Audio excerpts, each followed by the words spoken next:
করলাম ওই দিন এই বিল আসবে এবং পাস করা হবে। আপনার নামটা ইতিহাসে লেখান, দেশটাকে শান্তির পথে নিয়ে যান। আমরা তো অনেক খেসারত দিয়েছি। আমির সাহেব একদিন বলেছিলেন যে উই রিভোল্ট, কর্নেল ওলি বলেছিল, এটা নিয়ে অনেকের গায়ে জবান ধরেছিল। উনি কেন বলেছেন? জিয়াউর রহমান নিজেই লিখেছেন SDR annual confidential report, this officer played the main role which enabled 8 Bengal, East Bengal regiment to revolt on the crucial night of 25-26 March. এই অফিসারই 1971 সালের 25-26 মার্চ রাত্রে বিদ্রোহে গুরুত্বপূর্ণ ভূমিকা পালন করে। আমি বিদ্রোহ না করলে তখন কিন্তু বিদ্রোহ হতো না। উনি ছিলেনই না, উনি অনুপস্থিত ছিলেন। উনি চট্টগ্রাম বন্দরের দিকে যাচ্ছিলেন। ওনাকে যদি ফিরে আনতাম, কয়েক মিনিট পর ওনাকে মেরে কর্ণফুলীতে ফেলাই দিত। এছাড়াও পরের বছর 73 এজিতে তৎকালীন মেজর শওকত, ব্রিগেডিয়ার শওকত হিসেবে চট্টগ্রাম ব্রিগেডের কমান্ডার ছিল। উনি আমাদের তৃতীয় সিনিয়র লোক ছিল যুদ্ধের সময়। উনি কি লিখেছেন? This officer on his own initiative asked Ziaur Rahman to declare independence of Bangladesh. এই অফিসারে জিয়াউর রহমানকে বলছে স্বাধীনতা ঘোষণা করার জন্য।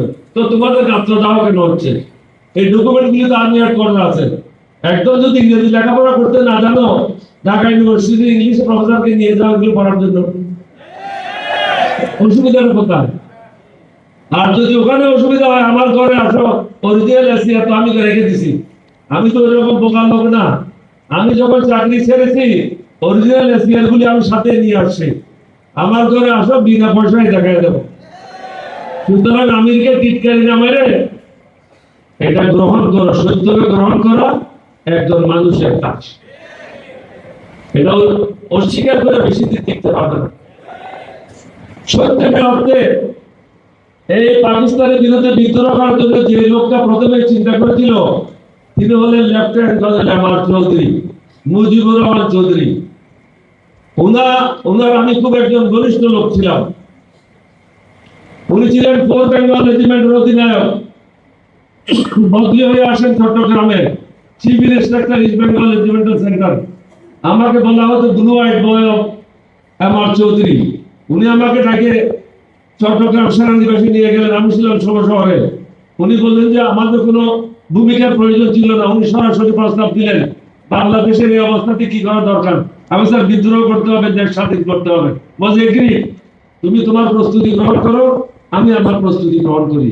কয়েকদিন পর জিয়াউর রহমান সাহেব ওনার বাসায় আমাকে ডেকে পাঠালেন। প্রথম দিন আমি ওনার সাথে কথা বললাম না, কারণ উনি ছিলেন আইএসআই একজন কর্মকর্তা, আমিও ছিলাম। সুতরাং তাকে আমি আগের থেকে জানি না, চিনি না, কোথায় কথা বলে কি বিপদে পড়ি। প্রথম দিন আমি ওনার কথাগুলি শুনে চলে আসলাম। কয়েকদিন পর উনি আমাকে আবার ডাকলেন, আবার ডেকে জিজ্ঞাসা করলেন, আমি এত ভূমিকা রাখেন কেন? আসলে কি করতে চান সেটাই বলেন। বলছে কি করণীয়? বলছে আপনি বলেন কি করণীয়। বলছে একটা কিছু তো করতে হয়। আমিও বলছি একটা কিছু করতে হয়, কিন্তু সেই একটা কিছু কি? বলছে বিদ্রোহ করলে কিরকম হয়? আমাদের খুব ভালো হয়। বলছে তাহলে তোমার প্রয়োজন, তুমি ছাড়া তো 8 বেঙ্গল রেজিমেন্টে সোলজাররা কারোর কথা শুনবে না। তাহলে আমি ঠিক করে নেবো। তাহলে আমরা 3 জন হলাম, বাকিরা জানে আংশিক। কেউ জানে 2 আনা, কেউ জানে 1 আনা, কেউ জানে 1 পয়সা, কেউ জানে 3 আনা। পুরো গল্পটা আমি আর জিয়াউর রহমান সাহেব ছাড়া কেউ জানে না। কারণ এমআর চৌধুরী সাহেবকে 25 রাত্রে 10টার দিকে ওনাকে 20 বেলুচ রেজিমেন্ট গাড়ির পিছনে রশি দিয়ে বন্ধ করে হেসরাইয়ে তাকে হত্যা করা হয়। জিয়াউর রহমানকে হত্যা করতে 5 মিনিট পর আমি যদি ফিরে আনতাম, এটা আমি ফিরে আনি না, এটা আল্লাহর হুকুম। আমি মালিকের হুকুমটা পালন করেছি মাত্র। আমি বাংলাদেশ সেনাবাহিনীর 1st ব্রিগেড মেজর। কত বড় অন্যায় আমি তো হয় সেটা এখন বুঝানোর জন্য। জিয়াউর রহমান দ্বিতীয় ঘোষণা, প্রথম ঘোষণা দিলেন, I declare myself as a provisional head of the state and independence of Bangladesh। 27 তারিখ সন্ধ্যায় কালুঘাটে ট্রান্সমিটিং স্টেশন ছিল না, ব্রডকাস্টিং স্টেশন ছিল না, ট্রান্সমিটিং ছিল। ওটাকে আমরা রূপান্তর করে ব্রডকাস্টিং স্টেশন আনলাম। ওটা থেকে যদি ব্রডকাস্ট করলে আমি পাশে পাঠাচ্ছিলাম। 30 তারিখ উনি আরেকটা ভিন্ন কারণে, যেটা কখনো বলা যাবে না, এটা হলো গোপনীয়তা আমার এবং ওনার মধ্যে। তাহলে তিনি যখন রাষ্ট্রপতি ছিলেন, তাহলে যে একটা মন্ত্রিসভা হয়েছিল, নাকি হয় নাই? আমি সেই মন্ত্রিসভার স্বরাষ্ট্রমন্ত্রী ছিলাম। মেজর মির শওকত আলী ছিল পররাষ্ট্রমন্ত্রী। বাকি মন্ত্রিসভা আমরা পূরণ করি নাই, কারণ সবাই সাথে দেখা হওয়ার পরে করবো। দ্বিতীয় অ্যানাউন্সমেন্ট, আমাদের যখন কাজ হয় নাই যে কোনো প্রকারে হোক, 30 তারিখ উনি বলেছিলেন, I declare myself as commander in chief of liberation forces. এই জিনিসটা খালেদ মোশাররফ এবং শফিউল্লাহ সাহেব মেনে নিতে পারে নাই। শফিউল্লাহ সাহেব একই কোর্সে জিয়া সাহেবের, কিন্তু জিয়া সাহেব সিনিয়র ছিল, কিন্তু তারা মেনে নিতে পারে নাই। তারা জিয়াউর রহমানের বিরুদ্ধে ষড়যন্ত্র করলো। ষড়যন্ত্র করে সাপ্লাই করে পৃথিবীতে কোনো কারণে আর্মি চিফ হয় না, সেনাবাহিনী প্রধান হয় না, প্রধান সেনাপতি হয় না, কিন্তু ওসমানী সাহেব একজন পলিটিশিয়ানকে নিয়ে প্রধান সেনাপতি বানিয়ে দিল। সাপ্লাই করে লোক কেন বানিয়ে দিল?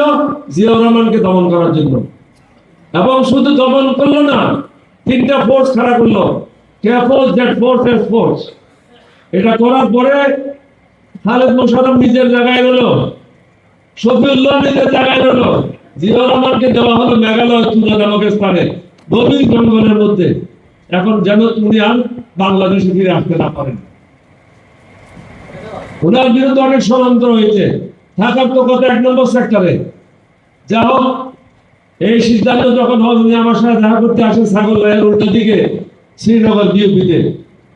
উনি আমার সাথে দেখা করতে আসলেন যে বিদায় দিতে আসছি, অনেকদিন একসাথে কাজ করেছি, আগামী দিনও হয়তো সুযোগ হলে একসাথে কাজ করবো। এই বিদায় নেওয়ার সময় জিজ্ঞেস করলাম, আপনি কি চান, আমার কাছ থেকে কি আশা করেন?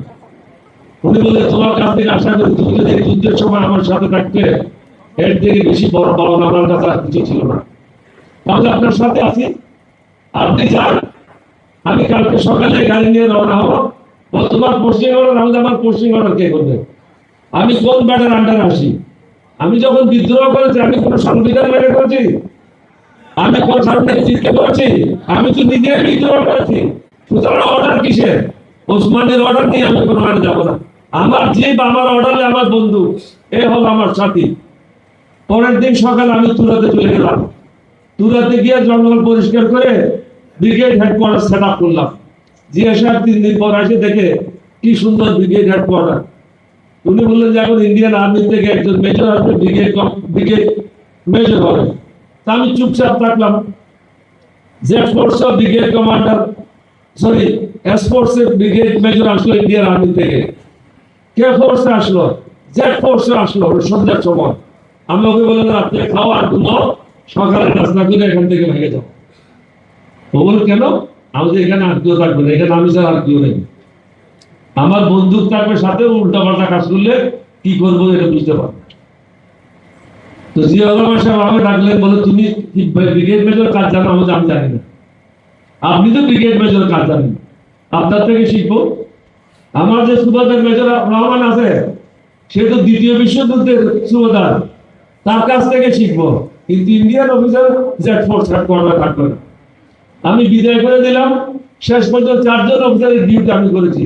জিয়াউর রহমান লিখেছে, আমার এনুয়াল কনফিডেন্সিয়াল রিপোর্টে লিখেছে that at times he performed the duty of DPMG and others. আমি যেটা বলতে চেয়েছিলাম, আমি যে ব্রিগেড মেজর ছিলাম, সেনাবাহিনীতে অর্ডারটা হয় নাই। 1971 হয় নাই, 1972 হয় নাই, 73 হয় নাই, 74 হয় নাই, 75 আমি যখন আর্মি হেডকোয়ার্টার আসলাম, তখন মিলিটারি সেক্রেটারি ছিল ব্রিগেডিয়ার নাসির, পরে সেনা প্রধান। তাকে আমার অফিসে ডেকে পাঠালাম, আমি আজকে সন্ধ্যার মধ্যে এটা অর্ডার হবে। দেখ, ক্যাপ্টেন ওলি ওয়াজ ব্রিগেড মেজর এই পিরিয়ড থেকে এই পিরিয়ড পর্যন্ত। আপনি শুধু বৈষম্য বাইরে হয়, এখানে আর্মিতে আমার প্রতি বৈষম্য হয়েছিল। এই বৈষম্য থেকে আমাদেরকে বের হতে হবে। যারা আল্লাহকে মানে না, নবীকে মানে না, তারাই বৈষম্য করে। আল্লাহ রসুলকে মানলে, নিয়মিত 5 ওয়াক্ত নামাজ পড়লে বৈষম্য তখন হবে না। আমি কালকে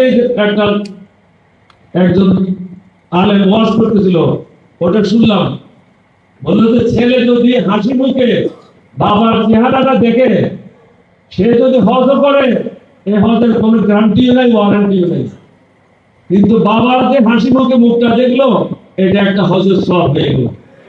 যেখানে মা বাপকে এত ইজ্জত দিয়েছে আল্লাহ রাব্বুল আলামিন, সেই কথাটাই তো আমি বলেছিল।